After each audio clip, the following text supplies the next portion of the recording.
అనంతపురం సత్యసాయి జిల్లాల్లో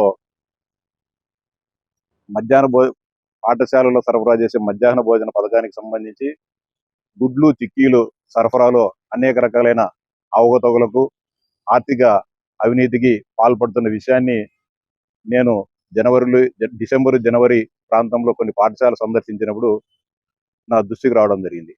అంటే నేను గార్లదిన్నె మోడల్ స్కూల్కి పోతే ఆ మధ్యాహ్న భోజన బదులు గుడ్లు ఇవ్వని పిల్లలకు ఇవ్వని విషయం నా దృష్టికి వచ్చినప్పుడు నేను అక్కడ ఉండే హెడ్ మాస్టర్ని ప్రిన్సిపాల్ గారిని అడిగితే మా గుడ్లు సరఫరా చేయడం లేదని చెప్పడం జరిగింది. మేము పదే పదే కాంట్రాక్టర్కు అదేవిధంగా ఉన్నతాధికారులకు ఫిర్యాదు చేస్తుంది, ఎవరు కూడా స్పందించడం లేదని చెప్పడం జరిగింది. దాని తర్వాత జరిగిన 4-5 రోజులకు జిల్లా పరిషత్ సర్వసభ్య సమావేశంలో ఇదే విషయాన్ని గుడ్లు చిక్కీల సరఫరాలో జరుగుతున్న అవినీతి అక్రమాల విషయం నిగ్గు తేల్చాలని చెప్పి ఆ సమావేశంలో మాట్లాడినప్పుడు గౌరవ జిల్లా కలెక్టర్ గారు ముగ్గురు జిల్లా అధికారులతో ఒక విచారణ కమిటీని వేయడం జరిగింది. ఆ విచారణ కమిటీ ర్యాండమ్ గా ఈ అనంతపురం జిల్లాలోని 9 పాఠశాలలను పరిశీలించి అక్కడ గుడ్లు చిక్కీల సరఫరా ఏ విధంగా జరుగుతాయని చెప్పి సమగ్ర నివేదిక ఇవ్వడం జరిగింది. వాళ్ళు పరిశీలించిన 9 పాఠశాలల్లో కూడా అనేక రకాలైన అవినీతి అక్రమాలు వెలుగులోకి రావడం జరిగింది. కొన్ని పాఠశాలల్లో అయితే స్పాయిల్డ్ అయిన గుడ్లను సరఫరా చేశారు, కొన్ని దాంట్లో ఎక్స్పైర్ అయిన చిక్కీ సరఫరా సంస్థ అంటే పొరపాటున ఆ చిక్కీ సరఫరా ఎక్స్పైర్ అయిన చిక్కీస్ కానీ ఎక్స్పైర్ అయిన ఆహార పదార్థాలు మనం తింటే పిల్లలకు ప్రమాద వచ్చే ఉంది, ప్రాణహాని కూడా జరిగే అవకాశం ఉంది. దాన్ని కూడా అధికారులు వెరిఫై చేయడం జరిగింది. కొన్ని పాఠశాలకైతే జూన్ నుంచి జనవరి లోపల కనీసం 30 రోజుల పాటు గుడ్డను కానీ సరఫరా చేయలే. కొన్ని స్కూళ్ళలో 4 రోజులు 5 రోజులు అంటే 4 స్పాన్స్ గా సరఫరా చేయాల్సి ఉంటే 3 స్పాన్లు ఇవ్వడం, అంటే ప్రతి సోమవారం నుంచి శుక్రవారం వరకు 5 రోజుల పాటు గుడ్లు ఇవ్వాలా. ఇట్లా ఇవ్వకోకుండా ఒక వారం ఎగరగొట్టేసేది పూర్తిగా.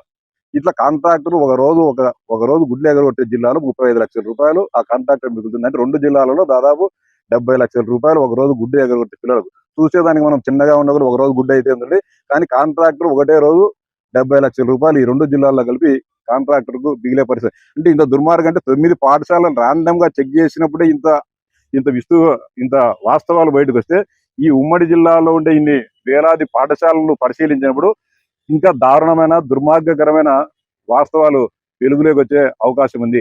కానీ విచారణ కమిటీ అధికారులు అతి త్వరగా ఆలస్యం కాకోకుండానే ఈ 16/3/2026 తేదీన విచారణ నివేదికను జిల్లా కలెక్టర్ గారికి ఇవ్వడం జరిగింది.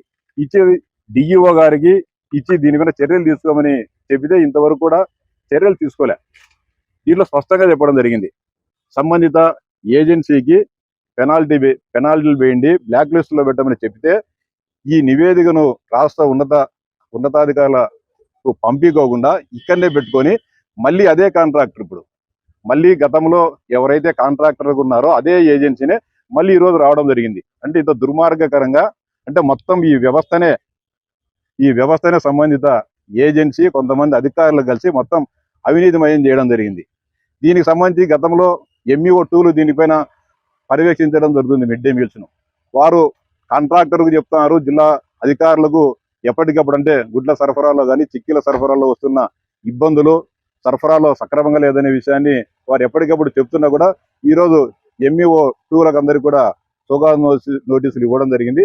ఆ విషయం ఈరోజు జిల్లా కలెక్టర్ గారి దృష్టికి తీసుకొని రావడం జరిగింది. ఏజెన్సీ పైన ఏమాత్రం కానీ చర్యలు తీసుకోకుండా ఎప్పటికప్పుడు వాస్తవాలను అధికారుల దృష్టికి తీసుకొని వస్తున్న ఎంఈఓలకు నోటీసులు ఇవ్వడం జరిగింది. ఈ గూడుపుటాని పైన సమగ్ర విచారణ జరపండి, మీ ఆదేశాలను కూడా ధిక్కరించడం జరిగింది. ఒక ఏజెన్సీ మొత్తం వ్యవస్థనే విద్యా వ్యవస్థనే చేతుల్లో పెట్టుకొని ఆడించడం జరుగుతుంది. ఇది ఈ సమాజానికి మంచిది కాదు, ప్రభుత్వ ప్రతిష్టకు సంబంధించిన విషయం. గౌరవ విద్యాశాఖ మంత్రి లోకేష్ గారు అహర్నిశలు విద్యారంగంలో సంస్కరణలు కానీ లేకుంటే బడి పిల్లలకు అనేక రకాలుగా మధ్యాహ్న భోజన పథకంలో కొత్త మార్పులు తీసుకొని రావడం కానీ, సన్న బియ్యం తీసుకొని రావడం కానీ, అదే ఇక్కడ చిక్కీ బదులు ఈరోజు మిల్లెట్స్ కూడా ఇవ్వడం జరుగుతుంది సైమల్టేనియస్ గా. ఇంత జరుగుతా అంటే కాంట్రాక్టుల ధనదాహానికి ఈరోజు మొత్తం అంతా కూడా విద్యా వ్యవస్థే నాశనం అయ్యే పరిస్థితి ఉంది. మళ్ళీ అంత దుర్మార్గకరం బ్లాక్ లిస్ట్ లో ఉండాల్సిన కాంట్రాక్టర్ మళ్ళీ ఏజెన్సీ మళ్ళీ అదే దానంతా మొత్తం దీన్ని ఈ కుంభకోణానికి మొత్తం మాయ చేసేసి మళ్ళీ అతనే రావడం అనేది చాలా దుర్మార్గం. దీని మీద ఖచ్చితంగా ఇప్పటికే గౌరవ విద్యాశాఖ మంత్రి లోకేష్ గారి దృష్టికి ఉన్నతాధికారుల దృష్టికి కూడా లిఖితపూర్వకంగా కూడా నేను ఫిర్యాదు చేయడం జరిగింది. భవిష్యత్తులో ఎక్కడ కూడా ఉమ్మడి అనంతపురం జిల్లాలో ఇలాంటి అవకతవకలు పాల్పడితే సహించేది లేదు.